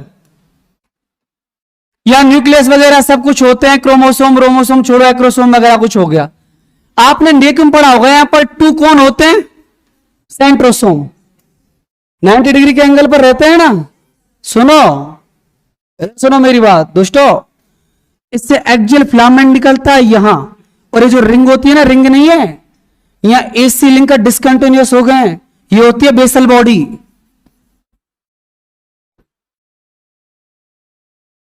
समझ रहे हो ना? इसको बोलते हैं proximal centrosome, distal centrosome. Distal centrosome से बेटा एक्सियल एक तरीके से क्या निकलता है? एक्सिस निकलता है। और ये बिल्कुल नीचे कौन है? Basal body. कुछ नहीं हुआ, इतना सा चेंज हुआ है कि यहां पर कौन थे? एसी लिंकर कंटिन्यू थे, यहां पर डिसकंटिन्यू हो गए। समझ रहे हो ना? और बेसल बॉडी में से कौन ओरिजिनेट होती है? सीलिया और फ्लेजिला। पता है ना आपको? साइज कम होता है वो कौन होती है? सीलिया। और बहुत लॉन्ग हो जाती है फ्लेजिला। ये जो है ना, जो आपको टेल दिख रही है ना, टेल, ये टेल वेल ना है, अंदर से काट के देखा ना तो 9+2 अरेंजमेंट निकल के आया था इसका। ये हकीकत में फ्लेजिला होती है।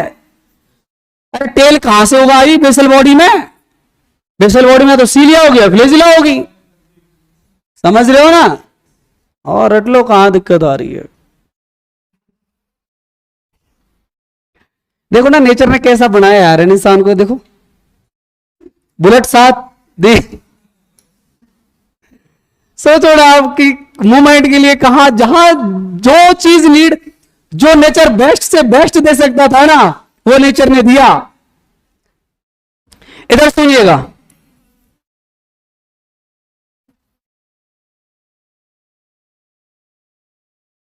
देगा सद्बुद्धि। बेटा ये समझ में आया आपको? लेकिन एक पॉइंट मैं यहीं पर क्लियर करके लिखा देता हूं आपको कि बेटा जो स्पर्म होता है उसके अंदर बोलो बेटा क्या होता है? मूवमेंट। उस मूवमेंट को बेटा आप लोग नाम देते हो फ्लेजिलरी मूवमेंट। समझ रहे हो ना? बहक मत जाना बेटा बातों में आके, क्योंकि स्पर्म का मूवमेंट तो बेटा फीमेल रिप्रोडक्टिव ट्रैक्ट में भी होता है। अरे बेटा सर्विक्स वाले पार्ट से यूट्रस और कहां पहुंचेगा? फैलोपियन ट्यूब में। लेकिन स्पर्म को मूवमेंट देने वाली कौन होती है? फ्लेजिला, सीलिया नहीं होती। समझ रहे हो ना बेटा? तो फ्लेजिलरी मूवमेंट होता है, मतलब ये किससे होता है बोलो बेटा? फ्लेजिला से।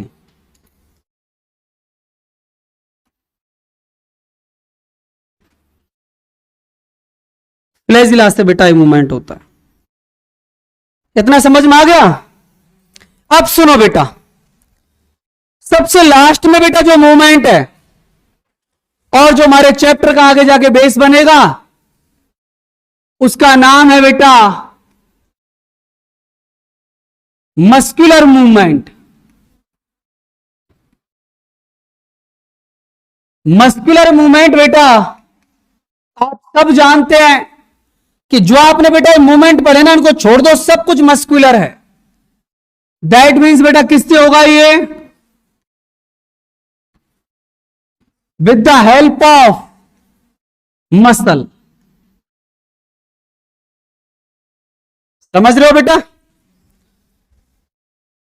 मसल जो होती है बेटा आप सब जानते हो, वो 3 टाइप की होती हैं। एक का नाम होता है बेटा स्केलेटल मसल, एक का नाम होता है बेटा स्मूथ मसल,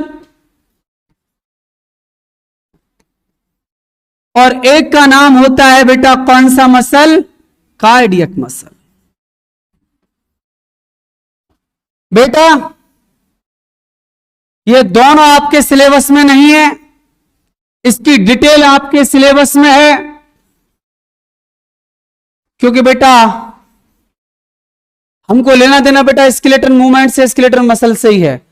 बट इनका बेटा जो जर्नल फीचर्स थे मैं लिख भी देता हूं, आप उसको किस में पढ़ चुके हैं? एनिमल टिश्यू के अंदर। पता है ना बेटा? मसल की क्वालिटी, मसल के 5 जो फीचर्स थे उसको भी आप पढ़ चुके हैं, मैं टाइम वेस्ट नहीं करूंगा, वहां से बेटा देख लेना आप, है ना? मतलब मेरा जो टारगेट है बेटा यहां पर, वो है कौन सी मसल? Skeleton muscle. ठीक है बेटा? अब स्केलेटन मसल कैसी होती है, क्या क्या इसके अंदर दिखता है बेटा, वो हमको पूरा पढ़ना है इस चैप्टर में। इनके बेटा क्लासिफिकेशन, इनके जो डिफरेंस है वो आप इनसे देख लोगे एनिमल टिश्यू से, है ना? और उसके बाद बेटा स्केलेटन मसल्स को मैं डिटेल में आपको शुरू कर रहा हूं। ठीक है? पूरा ध्यान देना बेटा एक एक वर्ड पे, इधर ध्यान दीजिएगा बेटा। अगर मैं आपसे स्केलेटन मसल के बारे में बात करूं, स्केलेटल मसल, तो आपको इतना पता है बेटा कि जो स्केलेटल मसल जो होती है ना, वो कहां पर प्रेजेंट होती है? स्केलेटन सिस्टम में। यस और no? Upper limb, lower limb, jaw, बहुत कुछ आपने पढ़ा है बेटा। यहां पर स्केलेटन मसल प्रेजेंट होती है। बेटा मैं स्केलेटल मसल्स के आपको स्ट्रक्चर की बात बता रहा हूं ना, स्केलेटल मसल होती कैसे? बेटा पूरा ध्यान यहां रखना, वर्ड में कंफ्यूज मत होना। कि बेटा मैं आपको एक आउटवर्ड डायग्राम बना रहा हूं, उससे मैं आपको पूरा बहुत अच्छे से समझा पाऊंगा इस मसल को। देखिए जरा, मान लीजिए बेटा ये मैंने आपको एक जो डायग्राम शो किया है, ये स्केलेटन मसल है बेटा। ये बेटा स्केलेटन मसल। सुनो बेटा जी, एक बात मैं आपको बताऊं। अब बेटा मैं केवल इसी ये वाला जो पार्ट है इसी को शो कर रहा हूं, ऐसे समझ लो कि ऐसे मान लो बेटा ये स्केलेटन मसल है ना, ये स्केलेटन मसल है, मैंने ऐसे शो किया। अब मैं इस डायग्राम को आपको बेटा ऐसे दिखाऊंगा। समझ रहे हो मैं क्या कहना चाह रहा हूं? मतलब ये पूरी कौन है बोलो बेटा? आपकी मसल। अब इस मसल में से बेटा ये जो डायग्राम है, ये वाला डायग्राम, इसको मैं यहां पर अलग से शो करूंगा। तो देखो बेटा मैं थोड़ा सा आपको बताऊं, मुझे देना बेटा पेन देना, मुझे थोड़ा सा विजुअलाइज आप करना है इस तरीके से। इस मसल के अंदर क्या होता है बेटा? ऐसे मानो बेटा, 2 पेन और दे दे मुझे ला। ऐसे बेटा देखो मसल फाइबर होते हैं, सिलेंड्रिकल होता है बेटा, लेकिन यहां पर वो शो नहीं कर सकता मैं उसको, 3D नहीं है ना, ऐसे मसल फाइबर होते हैं। और मसल फाइबर बेटा अरेंज होते हैं एक राउंड स्ट्रक्चर में, समझ रहे हो ना, एक बंडल के अंदर अरेंज होते हैं ऐसे, उनको बोलते हैं बेटा फेसिकुलाई। क्या बोलते हैं? और ऐसी बहुत सारी फेसिकुलाई बेटा अरेंज होके किसका फॉर्मेशन कर देती है? मसल का। मतलब देखो बेटा ऐसी होती है ये, लेकिन ये पैकेट होते हैं बेटा, बंडल होते हैं, समझ रहे हो ना। अब आपको केवल पॉइंट पॉइंट वाला पार्ट दिखाई देगा। अब ऐसा समझ लेना कि बेटा इसके पीछे पूरा फाइबर होता है, पूरी मसल के अंदर अरेंज होता है, समझ रहे हो आप। तो देखो सुनो इधर, मैं इस डायग्राम को बेटा यहां पर शो कर रहा हूं, एक एक चीज में बहुत अच्छे से मेंशन करूंगा, एक एक पार्ट इसका। इधर ध्यान देना बेटा, ये बेटा मैंने आपको मसल का आगे वाला पार्ट बता दिया, सबसे बेटा ये वाला जो हिस्सा मैंने बना दिया। ये जो मसल होती है इसके अंदर बेटा इस तरीके से ये कौन प्रेजेंट होती है? बंडल, इनको बोलते हैं फेसिकुलाई। थोड़ी देर रुक जाओ। और ये बेटा जो फेसिकुलाई होते हैं इनके अंदर बेटा ये कौन प्रेजेंट होते हैं? आपके मसल फाइबर।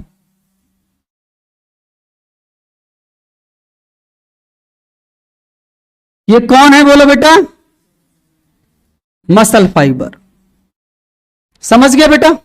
अब सुनो इधर, जब आप मसल को देखोगे बाहर से तो मसल के ऊपर बेटा एक कवरिंग मिलती है,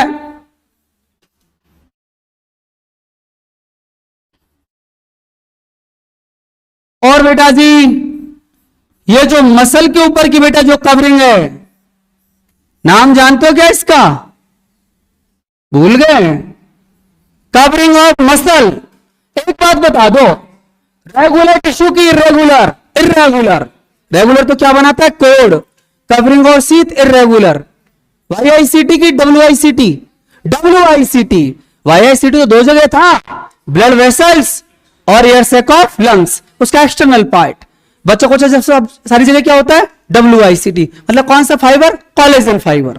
पता है ना बेटा? सुनो इधर, ये आपकी बेटा मसल, ऐसे समझ लो ये मसल, मसल के ऊपर की बेटा ये जो कवरिंग होती है, ये वाली जो कवरिंग है इसका नाम होता है बेटा एपिमाइसियम।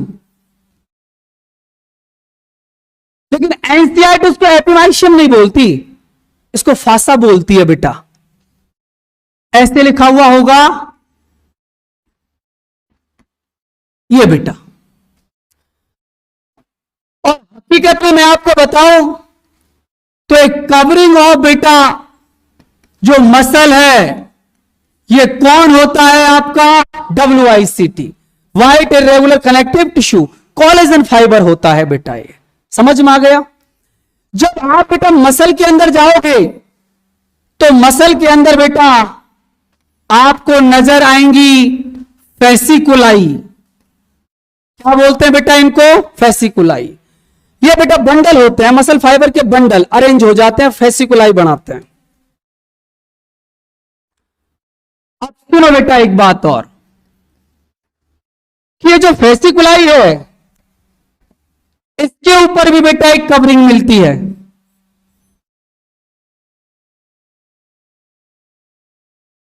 और बेटा फेसिकुलाई के ऊपर जो कवरिंग होती है मैं लिख देता हूं, इसकी कवरिंग को आप लोग नाम देते हो पेरिमाइसियम। क्या बोलते हो बेटा? पेरिमाइसियम। समझ में आया? अब ये जो फेसिकुलाई है इसके अंदर बेटा ये कौन प्रेजेंट है? आपके मसल फाइबर। बेटा देखो मसल फाइबर कौन कौन से होते हैं, तो बताएगा मुझे? एक्टिन और मायोसिन। हाँ मैं यही तो सुनवाना चाहता हूं, मसल फाइबर नहीं होते वो दोस्तों, उल्टे उल्टे कॉन्सेप्ट बिठा रखे हैं। फिलामेंट अलग चीज होती है, फाइबर अलग चीज होता है। आज तक पता ही नहीं है क्या कुछ चल रहा था मसल के अंदर। अच्छे से पढ़ लेना, एक पॉइंट को मैं क्वेश्चन में कंफ्यूज कर दूंगा बहुत ज्यादा वाला। ये मसल फाइबर बेटा, ये जो मसल फाइबर होते हैं ना इनके ऊपर भी बेटा कवरिंग मिलती है इस तरीके से। मसल फाइबर के ऊपर भी क्या मिलती है? कवरिंग। ये बेटा कवरिंग। लेकिन मसल फाइबर के ऊपर बेटा जो कवरिंग होती है उसको मैं यहीं पर मेंशन कर देता हूं। मसल फाइबर के ऊपर की कवरिंग को बेटा आप लोग नाम देते हो एंडोमाइसियम। क्या नाम देते हो बेटा? एंडोमाइसियम। समझ में आया? अब सुनना बेटा, इतना तो आपको समझ में आ गया होगा, कोई दिक्कत किसी को? मसल की कवरिंग एपिमाइसियम, फेसिकुलाई की कवरिंग पेरिमाइसियम और मसल फाइबर की कवरिंग एंडोमाइसियम। कोई दिक्कत किसी को? अब सुनिएगा बेटा, एक बहुत प्यारी सी लाइन मैं आपको बताता हूं कि हकीकत में मैं आपको एक बात बोलूं कि जो मसल है ना, ये किससे मिलकर बनी हुई है? मसल फाइबर से। अरे मसल फाइबर के बंडल ही फेसिकुलाई, और फेसिकुलाई का ग्रुप ही कौन है? मसल। हाँ कि ना? तो बेटा जैसे मैंने आज तक हम जिस ट्रेडिशनलिटी को फॉलो कर रहे हैं, लंग्स के अंदर एल्वियोलाई, किडनी के अंदर नेफ्रॉन, समझ रहे हो ना?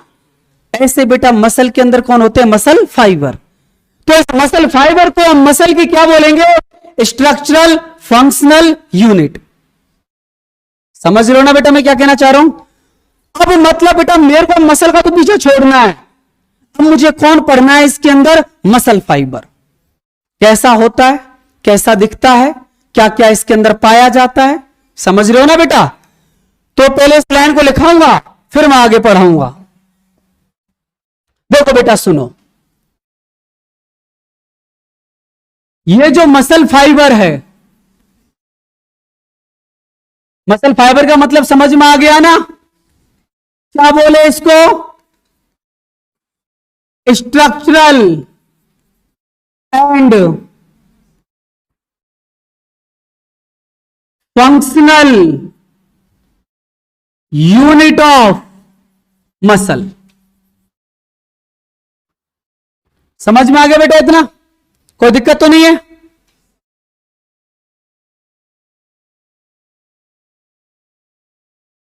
थोड़ी देर रुक जा बेटा, वो मसल का नहीं है, मसल कंट्रक्शन की होती है वो यूनिट। समझ में आ गया बेटा? डॉक्टर साहब मसल की नहीं होती सार्कोमियर, मसल कंट्रक्शन की यूनिट होती है सार्कोमियर। ठीक है, सुनो बेटा, इधर सुनो बेटा, मसल फाइबर कैसा होता है, कैसा दिखता है? अरे कॉन्सेप्ट आएगा बॉटनी का, है ना? बता देना मुझे, नहीं फिर मैं पीटूंगा आप लोगों को। कौन सा कॉन्सेप्ट है? देखो मैं बेटा मसल फाइबर को बड़ा करके दिखा रहा हूं आपको, है ना? मतलब है कि जैसे मसल फाइबर था ना, उसको थोड़ा लार्ज करके दिखा रहा हूं कि इसके अंदर क्या क्या होता है। देखो बेटा सुनो, ये बेटा मसल फाइबर है। एक फाइबर को बड़ा, इसको मसल मत समझना आप, मैं लिख के देता हूं नीचे। ये कौन है बेटा? आपका एक मसल फाइबर। अगर बेटा मैं मसल फाइबर की आपसे बात करूं तो यहां पे इसके फीचर्स लिख देता हूं पहले, है ना? एक बात तो मैं ये बता देता हूं आपको, एक सेकंड रुक जाओ, कि जो मसल फाइबर है ना बेटा, ये होता है सिलेंड्रिकल। अरे होगा भी क्यों ना, बताया तो था बेटा मैंने, आपको दिखाई तो नहीं दे रहा था? वो सिलेंड्रिकल शेप का ही होता है मसल फाइबर बेटा। हकीकत में कि सेल ही होती है, समझ रहे हो ना? मसल की सेल ही मसल फाइबर है। लेकिन बेटा यहां पर इसका मॉडिफिकेशन हो चुका होता है, सारे के सारे नाम बदल दिए हमने। जैसे सेल के अंदर कौन होती है? सेल मेम्ब्रेन, प्लाज्मा लेमा, यह नाम बदल गया। है तो ये बेटा सेल, बट इसकी ये जो लेयर है इसका नाम होता है सार्कोलेमा। समझ रहे हो? इसके अंदर जो फ्लूइड भरा पड़ा है, क्या बोलेंगे इसको? साइटोप्लाज्म ना, सार्कोप्लाज्म। ये देखो बेटा, इस फ्लूइड का नाम क्या है? सार्कोप्लाज्म।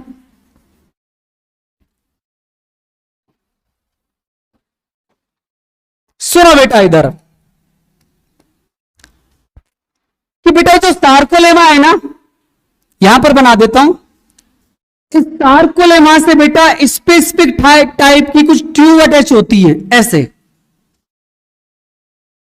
और ये जो बेटा टिब्यूल होती है ना, इनका नाम होता है टी टिब्यूल। वो यहां पर काम में नहीं है, लेकिन बेटा जब मसल कंट्रैक्शन मैकेनिज्म पढ़ाऊंगा तो वर्ड आएगा, ठीक है। और ये जो बेटा आपका मसल फाइबर है, इसमें बेटा एक मसल फाइबर के अंदर बहुत सारे न्यूक्लियस अरेंज रहते हैं ऐसे। ये बेटा न्यूक्लियस है। कौन है बोलो बेटा? न्यूक्लियस।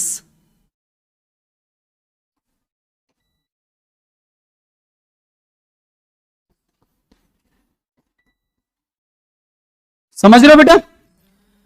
अब इधर देखो, ये न्यूक्लियस बेटा, यहां से इस न्यूक्लियस से कौन अटैच होती है? यहां पर एंडोप्लाज्मिक रेटिकुलम। इधर भी टी ट्यूब्यूल, इधर भी टी ट्यूब्यूल, बीच में न्यूक्लियस, एंडोप्लाज्मिक रेटिकुलम। लेकिन इसकी जो एंडोप्लाज्मिक रेटिकुलम है ना, ये भी चेंज हो जाती है बेटा। क्या नाम देते हैं इसको? क्यों बेटा? इसका एक फीचर बताओ। गुड। इसका नाम होता है सार्कोप्लाज्मिक रेटिकुलम। इसके अंदर बेटा स्टोरेज होता है एक आयन का, जिसका नाम होता है कैल्शियम+2, Ca+2, है ना। ये तो मसल कॉन्ट्रैक्शन करवाएगा आगे जाके। यहां तक कोई दिक्कत बेटा? कोई परेशानी किसी को? एक बात और बता देता हूं, एनसीईआरटी में नहीं लेकिन एक बार पूछ ली गई थी बेटा, याद रख लेना, कोई दिक्कत वाली बात नहीं है। माइटोकॉन्ड्रिया भी प्रेजेंट होंगी इसके अंदर, लेकिन इसकी जो माइटोकॉन्ड्रिया होती है, चलो छोड़ो बेटा इसको, कंफ्यूज होंगे आप। ये देखो बेटा, ये एक मसल फाइबर की बेटा मैंने आपको स्ट्रक्चर बताई है। इन वर्डों को याद मत रखना, मैं पहले ही कह देता हूं, बट मैं लिखा देता हूं। 0.1 से 1 माइक्रोमीटर इसकी बेटा विड्थ होती है, और एक मसल फाइबर की जो लेंथ होती है वो बेटा 1 to 60 mm होती है। मत याद रखना, मैं पहले कह रहा हूं आपसे, है ना। किसी को याद रखना हो तो ऐसे याद रख लें, क्योंकि एक्टिन मायोसिन को मुझे कॉन्सेप्ट समझाना होगा ना, वहां मैं थोड़ा सा सहारा लूंगा इस वर्ड का, है ना। तो बेटा ये जो स्ट्रक्चर थी ना, ये कौन था? आपका मसल फाइबर। अब आ जाओ बेटा मेन चीज जो मैं आपको बताना चाह रहा हूं। ये जो मसल फाइबर होता है ना, इस मसल फाइबर के बेटा बिल्कुल सेंटर में, या सेंटर से बेटा थोड़ा बहुत ऊपर नीचे बेटा मसल फाइबर के अंदर है ये एक बंडल में स्ट्रक्चर प्रेजेंट होती है बेटा। और ये जो स्ट्रक्चर है ना, इनका नाम होता है मायोफाइब्रिल। क्या नाम होता है बेटा? फिर सुन लो, मसल के अंदर मसल फाइबर था, अभी तक हमने उसको पढ़ा। अब मसल फाइबर के अंदर बेटा एक बंडल अरेंज मिले हैं हमको, और उन बंडलों का नाम क्या है? मायोफाइब्रिल। क्या नाम है बेटा? मायोफाइब्रिल। अब हम क्या करेंगे? अरे एनसीईआरटी में है बेटा सारा कुछ, एक वर्ड एनसीईआरटी से बाहर नहीं बोल रहा मैं। अब हमको मायोफाइब्रिल पढ़ना है डिटेल में अलग से, कि मायोफाइब्रिल अंदर से कैसा दिखता है, ईच मायोफाइब्रिल उसके अंदर क्या क्या देखने को हमको मिलता है। ठीक है, सुनो बेटा इधर, यहां तो कोई दिक्कत है किसी बच्चे को? पूछ लो, हो तो नहीं है ना। देखो बेटा जी सुनो, मैं एक मायोफाइब्रिल को बना रहा हूं बेटा, सबको नहीं बना रहा, पहले बता देता हूं। मायोफाइब्रिल, सुनो बेटा, अगर मैं मायोफाइब्रिल की स्ट्रक्चर की बात करूं,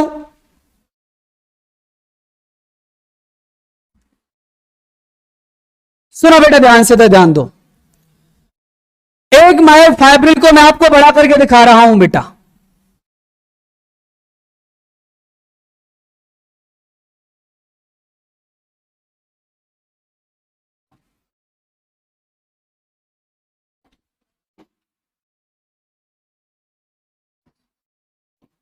सुनिए बेटा इधर, मायोफाइब्रिल के तो बेटा मैं स्ट्रक्चर की आप लोगों से बात करूं,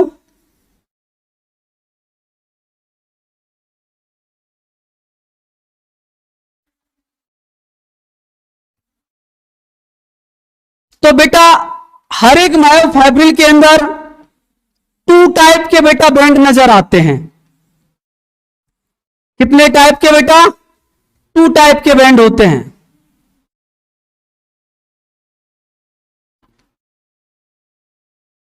एक तो होते हैं बेटा डार्क बैंड। कौन से बैंड? अरे दोस्तों नाम बोल दो।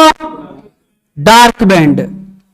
और डार्क बैंड के अलावा बेटा जो दूसरे बैंड होते हैं उनका नाम होता है बेटा लाइट बैंड। ये बेटा डार्क बैंड एक ही है बेटा, है थोड़ा बीच में गैप पड़ जाता है इसमें ना, मैं बताऊंगा ये क्यों हुआ। इसके बाद बेटा ये आपका हो गया एक डार्क बैंड। डार्क बैंड के बाद बेटा ये आपका हो गया लाइट बैंड। लाइट बैंड के बाद बेटा अगेन फिर कौन सा बैंड शुरू हो जाएगा? Dark band.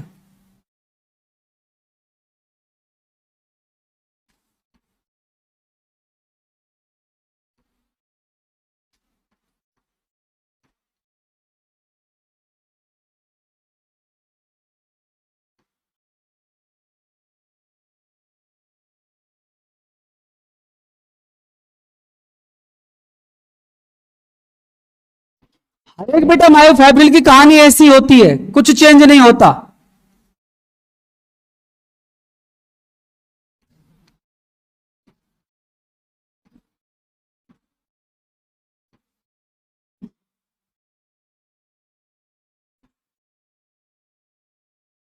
सुनो बेटा अब इधर,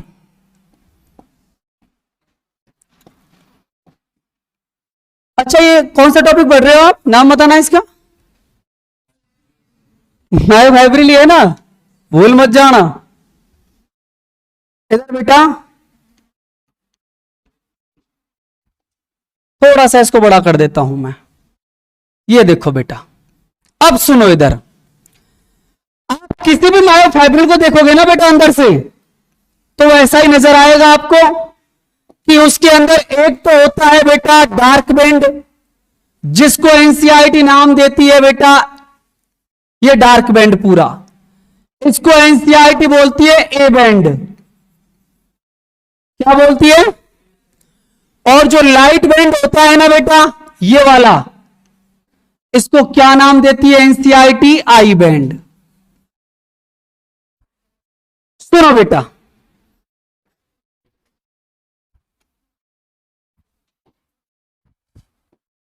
इधर ध्यान दो, बना लेना बेटा, 1 मिनट रुक जाओ। एक कौन सा बैंड? Heavy band. क्या नाम था उसका? A band. और एक था बेटा कैसा बैंड बोलो? Light band. ये किसके अंदर चल रहा है? मायोफाइब्रिल के अंदर। और उसका क्या नाम था? I band. क्या हुआ बेटा? बेटा मन में मत रखा कर, हैवी डार्क एक ही है बेटा, परेशान मत। ए बैंड को बोलते हो आप लोग एन आइसोट्रॉपिक।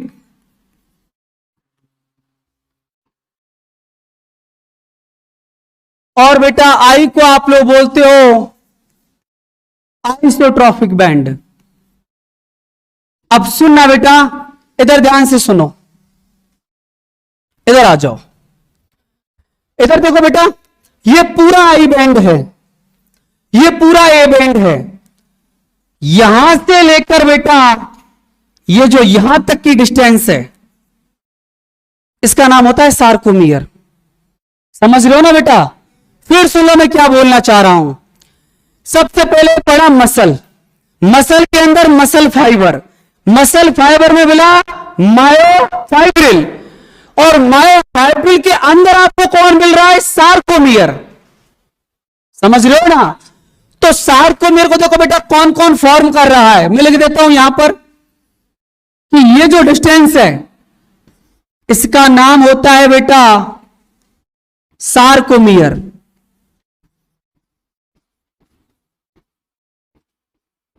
अगर बेटा मैं सार्कोमियर का आपको फॉर्मेशन बताऊं तो देखो बेटा, हाफ आई बैंड, हाँ कि ना, एक कौन हो गया ए बैंड, और अगेन फिर बेटा हाफ कौन सा बैंड, आई बैंड। अब आप एक गलती मत कर देना, इस हाफ और हाफ को ऐड करके 1 मत कर देना, है ना, दिक्कत हो जाएगी नहीं, फिर तो बेटा ये हो जाएगा सार्कोमियर। समझ रहे हो ना, half right side half left side, मतलब ए बैंड के बेटा इर्द गिर्द वाले आधे आधे आपको आई बैंड लेने पड़ेंगे। समझ रहे हो ना, आप ये मत सोचना कहीं एग्जाम में कंफ्यूज करेगी, हाफ एंड हाफ, मैथमेटिक्स नहीं लगानी, मैंने आपको मना कर रखा है जूलॉजी में, ना तो फिजिक्स लगानी है ना मैथ लगानी है। बच्चों ने लव और डब साउंड में फिजिक्स लगा दी, ए से बी, अरे डिस्प्लेसमेंट वगैरह ऐसा क्या, देखो ऐसा लगा रहे थे, ए से बी में जाने में जितना टाइम लगेगा उतना बी से आने में लगेगा। डिस्प्लेसमेंट होता ही नहीं होता, वेलोसिटी वेलोसिटी नहीं निकालते, ऐसे तो किया उन्होंने, लव गए डब, डब से आए लव, भाई ए से बी और बी से ए इक्वल। डॉक्टर साहब क्या क्वेश्चन दिया, lub to dub, dub to lub, time duration equal, थप्पड़ मारा खींच के, दिल का मामला है, समझ रहे हो ना, दोनों अलग अलग टाइम ड्यूरेशन है बेटा, हमारे दिल में कोई फिजिक्स केमिस्ट्री नहीं फॉलो होती, ये तो 0.3 था, ये 0.5 था, ये वेंट्रिकुलर सिस्टोल था, ये वेंट्रिकुलर डायस्टोल था। Time duration between first heart sound second heart sound, second heart sound to first heart sound equal नहीं होता। Lub to dub, dub to lub बहुत अलग है। मैं वही चीज तो आपसे कह रहा हूं बेटा, ना या फिजिक्स लग सकती है ना या मैथ लग सकती है, समझ रहे हो ना, ये जूलॉजी है, जूलॉजी होती है study of living organism, biology, और उसमें भी असली वाले ऑर्गेनिज्म तो हम ही पढ़ाते हैं। क्या करना है,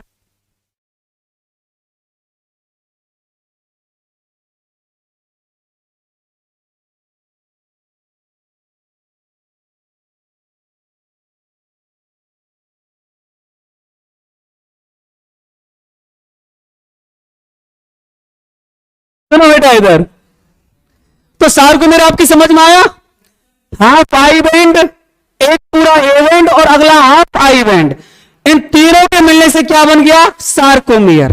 ठीक है भाई साहब, यहां तक तो कोई दिक्कत नहीं है ना। अब सुनना एनसीईआरटी क्या कहती है, अब हम सार्कोमियर पढ़ेंगे।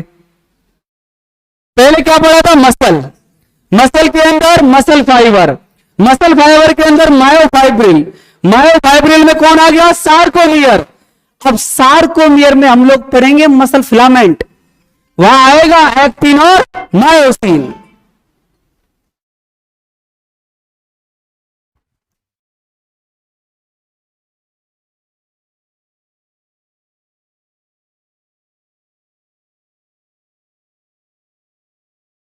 सुनो इधर,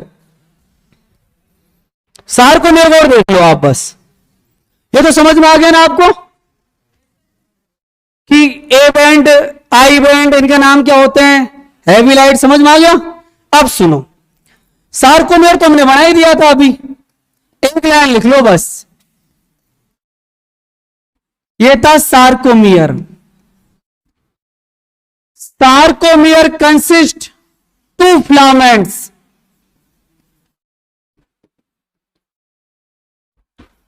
टू फिलामेंट, इसके अंदर होंगे बेटा 2 फिलामेंट, है ना, वो फाइबर नहीं थे, नाम क्या है इनका, फिलामेंट।